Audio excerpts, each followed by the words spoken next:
Starting fall 2013, students enrolling at University of Tennessee can expect to pay more for school than in the past.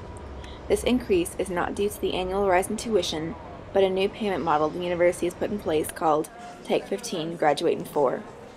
Despite the minimum requirement to be a full-time student being 12 credit hours per semester, UT will start charging for 15 hours regardless of the number of credits taken. This plan is being put in place as an incentive for students to graduate in 4 years. However, many students around campus disagree with this new plan.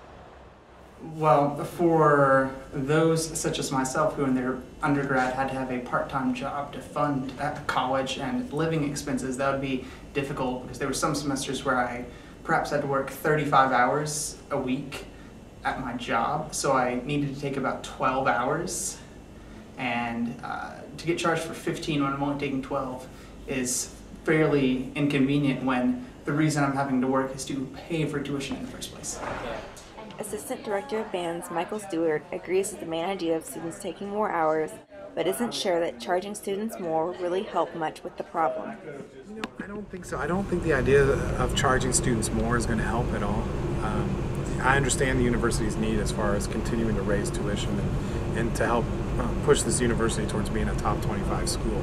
You need to have resources, you need to have facilities, you need to have quality instructors. So that's the bigger need for tuition rates.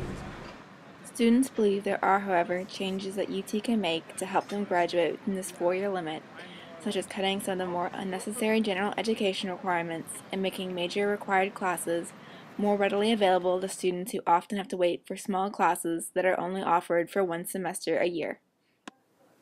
There are a couple classes that I've had to take where I don't really understand why I've had to take them. Like, you need 2 cultures and civics credits for my major, and I don't understand why you need 2. I feel like you just need 1. In the end, students believe it is up to them, not the university, to decide how quickly they progress through their undergraduate career. Most students want to finish their degree as quickly as possible, but many factors go into their schedule decision, such as work, family, and their ability to handle many classes at once. Many feel that they are being pushed out the door of a factory as opposed to trying to gain an education, and that the university needs to start putting students ahead of its dream of top 25 status.